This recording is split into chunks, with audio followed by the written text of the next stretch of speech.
Katanya, Indonesia sekarang lagi dapat bonus demografi.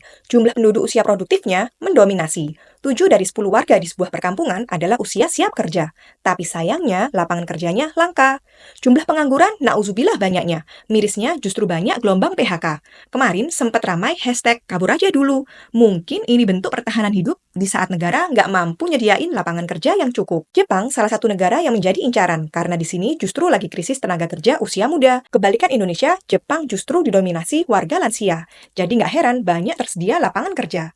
Nah, di video ini aku mau sedikit sharing tentang visa kerja yang paling cepat dan banyak dipakai oleh tenaga kerja dari Indonesia. Tapi ada hal penting yang harus dipertimbangkan dengan matang, karena nggak semua bidang leluasa mengajak keluarga hidup di Jepang.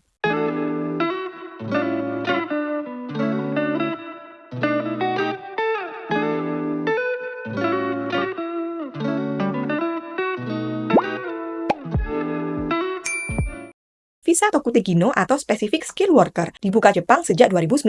Tujuannya jelas, buat ngisi kekurangan tenaga kerja di sektor-sektor kritis. Nggak butuh gelar sarjana, lulusan SMA pun bisa diterima. Ada 14 sektor yang dibuka untuk pemegang visa ini. Kamu bisa pilih sesuai kemampuan dan skill. Tokutegino terbagi dua level. Di level 1, kamu bisa kerja full time secara legal, tapi sayangnya nggak bisa bawa keluarga hidup di Jepang. Mungkin ini cocok untuk yang masih single, kalau sudah ada anak istri, bisa dipertimbangkan matang-matang sebelum ambil visa ini. Tokutegino di level 2, kamu bisa ajak keluarga, bahkan punya peluang menjadi permanen residen. Tapi sayangnya cuma sektor tertentu yang bisa naik level seperti konstruksi dan perkapalan. Untuk bisa kerja dengan visa Tokutegino, kamu harus lulus ujian keterampilan, lulus ujian bahasa Jepang, dapat kontrak kerja dari perusahaan Jepang. Banyak orang ikut pelatihan dulu di LPK resmi, itu bisa ngebantu banget untuk persiapan ujian dan cari koneksi perusahaan penyalur di Jepang.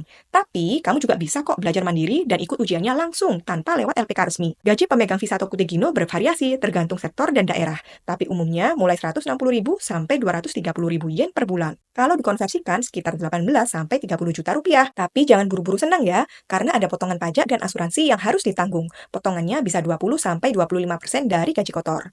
Sebagai gambaran, biaya hidup di Jepang kira-kira seperti ini. Tapi ini tergantung daerahnya juga ya. Sewa apartemen umumnya 30.000 sampai 50.000 yen, tapi bisa sharing atau joinan, jadi biayanya bisa ditekan separuh harga. Biaya makan per bulan antara 20.000 sampai 30.000 yen. Tentu kalau mau masak sendiri bisa ditekan ya. Transportasi, groceries, dan entertain sangat bergantung dengan gaya hidup masing-masing, bisa di 10.000 sampai 30.000 yen.